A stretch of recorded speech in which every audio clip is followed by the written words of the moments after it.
Ladies and gentlemen, welcome back to the channel. In 1982, the world watched in shock as two nations, Argentina and the United Kingdom, clashed over a remote group of islands few had heard of.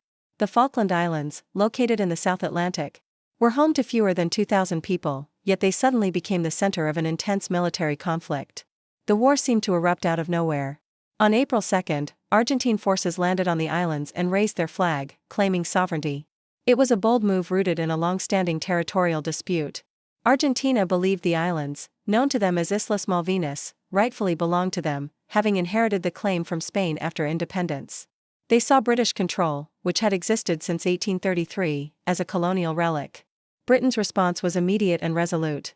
Under Prime Minister Margaret Thatcher, the UK dispatched a naval task force over 8,000 miles away to retake the islands. The decision shocked many. Few expected Britain to go to war over such a distant territory, yet for Thatcher, it was about more than the islands. It was a test of British resolve and a stand against aggression. The public reaction in both countries was intense. In Argentina, the junta used nationalism to rally support amid economic collapse. In Britain, initial doubts gave way to patriotic fervor as the task force sailed south.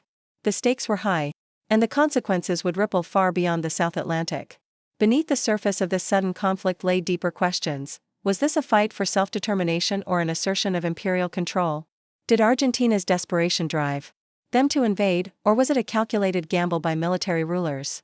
And what drove Britain to commit to such a costly and distant military campaign? The answers would unfold in the battles to come, but from the outset, one thing was clear: this was no ordinary war. The Falkland Islands lie in the South Atlantic Ocean, about 300 miles, 480 kilometers, off the coast of Argentina and over 8,000 miles, 13,000 kilometers, from the United Kingdom. The archipelago consists of two main islands, East Falkland and West Falkland, along with hundreds of smaller ones. Despite their isolation and rugged landscape, the islands have long carried outsized geopolitical weight due to their strategic location and symbolic value. Their early colonial history is complex and contested. The British first landed on the islands in 1690, naming them after Viscount Falkland. However, France established the first formal settlement in 1764, which was later transferred to Spain.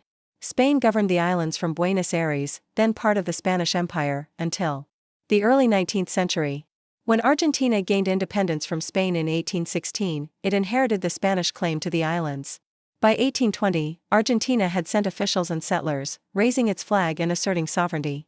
But in 1833, Britain forcibly removed the Argentine presence and reasserted control, a move Argentina has never accepted. From that point on, Britain maintained continuous administration over the Falklands, establishing a colonial government, encouraging settlement, and developing infrastructure. The islanders, mostly of British descent, identified strongly with the UK. Yet Argentina never gave up its claim. The issue simmered diplomatically for decades, with Argentina frequently raising it at the United Nations, which acknowledged the dispute and encouraged negotiations. Tensions escalated in the late 20th century. Argentina was under the control of a brutal military junta, which had seized power in 1976. By the early 1980s, the country faced a deepening economic crisis, hyperinflation, and rising public discontent. The junta, led by General Leopoldo Galtieri, saw the Falklands as a unifying cause that could distract from domestic problems and restore national pride. Britain, meanwhile, had reduced its military presence in the South Atlantic, and a 1981 government report even suggested cutting costs by downgrading defense of the islands. This gave the Argentine leadership the impression that the UK lacked the will to fight for them. On April 2, 1982, Argentina launched Operation Rosario. In a swift and largely bloodless invasion, Argentine forces landed in the Falklands and overpowered the small British garrison. Within hours, they had seized control and raised the Argentine flag in Port Stanley. The junta portrayed the operation as the rightful recovery of national territory, and mass demonstrations erupted across Argentina in support of the move. However, the global reaction was less favorable. Britain was stunned but not paralyzed. Prime Minister Margaret Thatcher addressed the nation with resolve, promising to defend British territory and the rights of the islanders. A naval task force was assembled almost immediately. Internationally, the invasion was condemned. The United Nations Security Council passed Resolution 502, demanding an immediate Argentine withdrawal and calling for both sides to seek a peaceful resolution. The United States, though initially neutral, would soon lean toward supporting its traditional ally, the United Kingdom. The stage was now set for a dramatic and unpredictable military confrontation. one that would test both nations' leadership and reshape their futures. Margaret Thatcher's swift and unwavering response to Argentina's invasion became the foundation of Operation Corporate, Britain's military campaign to retake the Falkland Islands. Within 3 days of the invasion, on April 5, 1982, a massive naval task force was en route to the South Atlantic, comprising aircraft carriers HMS Hermes and HMS Invincible, destroyers, frigates, support ships, and troop carriers. It was a bold move, considering the sheer distance involved, over 8,000 miles from the UK to the Falklands, requiring intricate logistical coordination, aerial refueling, and forward operating bases such as Ascension Island. Mobilizing such a force wasn't just a military operation, it was a national endeavor. The Royal Air Force prepared for long-range bombing missions, like the ambitious and risky Black Buck raids, which aimed to disable Argentine airfields on the islands.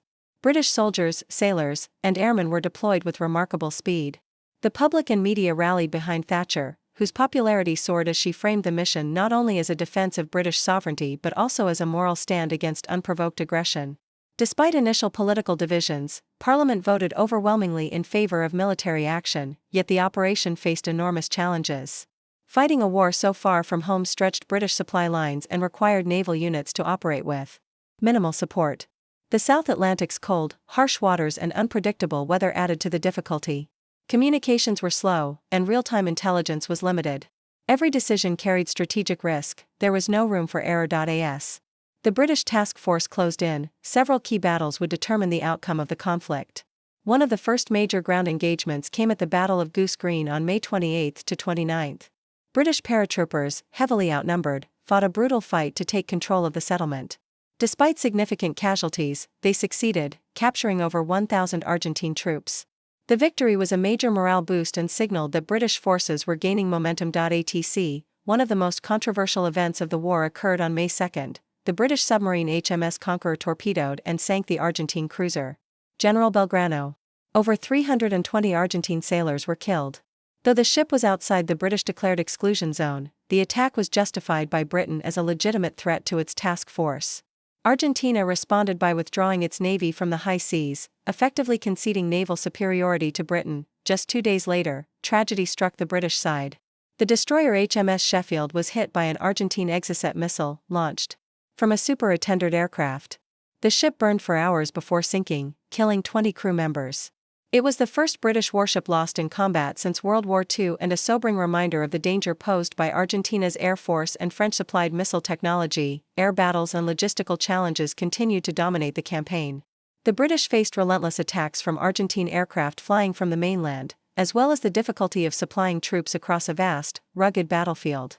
Helicopters, landing craft, and long treks across mountainous terrain became the norm. The final and most dramatic phase of the war came with the assault on Mount Tumbledown on June 13. The mountain, just west of Port Stanley, was a key defensive position held by well-entrenched Argentine forces. After intense night fighting, British troops overcame the defenders in a fierce, costly victory.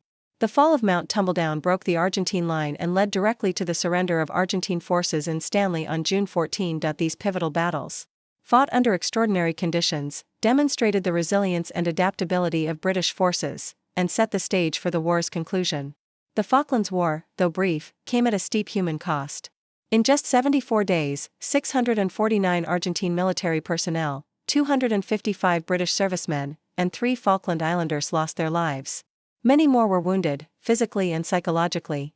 The war's abruptness and intensity left lasting scars, especially among the soldiers who experienced combat firsthand. For the Falkland Islanders, the war was a terrifying disruption. Under Argentine occupation, they endured curfews, food shortages, and uncertainty about their future. While some Argentine soldiers treated them with respect, others engaged in looting and intimidation. The islanders lived under the constant threat of violence, their communications cut off from the outside world. When British forces returned, they were welcomed as liberators, but the trauma lingered. Veterans on both sides struggled in the aftermath. British troops returned to a country celebrating victory, but many bore invisible wounds. Cases of post-traumatic stress disorder, PTSD, depression, and long-term disability were common. For Argentine soldiers, the situation was even more dire. Many were young conscripts, poorly equipped and ill-prepared for war. After returning home, they were often neglected by the state and stigmatized by society. Suicide rates among Argentine veterans have been tragically high. Both nations have since built memorials and hold annual commemorations to honor the fallen. In Britain, ceremonies at the National Memorial Arboretum and in the Falklands themselves pay tribute to those who served. Argentina also honors its dead, with the monument to the fallen in the Malvinas in Buenos Aires standing as a symbol of national mourning and unresolved grievance. Politically, the war had profound consequences. In the United Kingdom, the victory transformed Margaret Thatcher's political fortunes. Prior to the war, her approval ratings were low, and her government was struggling with economic unrest. But the swift and decisive outcome of the conflict galvanized national pride. Thatcher became the Iron Lady in the public's eyes, and her landslide re-election in 1983 was in part fueled by the post-war patriotic wave. In Argentina, the war had the opposite effect. The humiliating defeat shattered the legitimacy of the ruling military junta. Public outrage and protests erupted as the truth about battlefield mismanagement, conscript suffering, and deception by the regime came to light. Within a year, the dictatorship collapsed, and Argentina transitioned back to democracy, an unexpected but critical outcome of the conflict. Diplomatically, tensions between the UK and Argentina have remained. While armed conflict has not resumed, Argentina continues to claim sovereignty over the islands, referring to them as Islas Malvinas. The UK, however, maintains firm control, emphasizing the principle of self-determination, with the islanders overwhelmingly identifying as British. In a 2013 referendum, 99.8% of Falkland Islanders voted to remain a British overseas territory, a clear signal of their political will. Today, the Falklands have a strong local government, a growing economy based on fishing and tourism, and improved defense infrastructure. While the war is now over 4 decades in the past, its legacy remains alive, in the minds of veterans, in diplomatic standoffs, and in the hearts of the people who call the windswept islands home. The legacy of the Falklands War remains deeply contested and politically sensitive, especially regarding the issue of sovereignty. Argentina continues to assert that the islands, Islas Malvinas, are an integral part of its national territory, citing historical ties and inheritance of Spanish claims after independence. From Argentina's perspective, Britain's presence is a colonial occupation that must end. In contrast, the United Kingdom maintains that the issue was settled long ago and that self-determination is paramount. The people who live on the islands, mostly descendants of British settlers, overwhelmingly consider themselves British and wish to remain under UK governance. That sentiment was powerfully reaffirmed in the 2013 Falklands referendum, where 99.8% of voters chose to remain a British overseas territory, with a voter turnout of over 90%.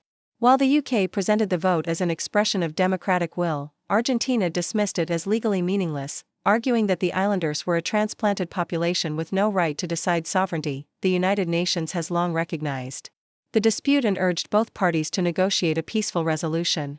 While it has not taken a definitive stance on sovereignty, the UN Special Committee on Decolonization continues to include the Falklands issue on its agenda, often siding rhetorically with Argentina's position. Other nations are divided. Some Latin American countries support Argentina, while most Western powers back Britain or remain neutral. Militarily, the war revealed stark lessons for both sides. For Britain, it proved that conventional warfare, even in the post-colonial era, was still a reality. It exposed vulnerabilities in naval defense, particularly to missile attacks, and emphasized the importance of rapid deployment capabilities. For Argentina, the war highlighted the perils of underestimating both logistics and the enemy's resolve. The conflict has since become a case study in military academies worldwide on the challenges of long-range force projection, amphibious warfare, and command failures. But beyond strategy and politics, the war raised deeper questions about why it happened at all. The Falklands War, in retrospect, is often seen as the war that shouldn't have happened. It was sparked not by immediate necessity, but by pride, nationalism, and political desperation. Argentina's junta used it as a tool to galvanize domestic support. Britain, facing its own internal challenges, chose not to back down. The result was a tragic and costly confrontation over a remote, sparsely populated group of islands that most of the world had never heard of before. 1982. In the end, the war reshaped both nations. It ended a dictatorship in Argentina and cemented Thatcher's legacy in Britain. It reminded the world that unresolved history can ignite sudden conflict, and that no piece of land is ever truly remote when it becomes a symbol. As the camera pans over the serene, windswept terrain of the Falklands today, green hills, rocky shores, sheep grazing undisturbed, it's hard to imagine the gunfire, explosions, and human loss that once echoed across these fields. Quotes from veterans and islanders reinforce the personal impact of the war. sorrow for lost friends, pride in survival, and hope that such a war will never be repeated. We just wanted to live in peace, one islander recalls. But history found us anyway.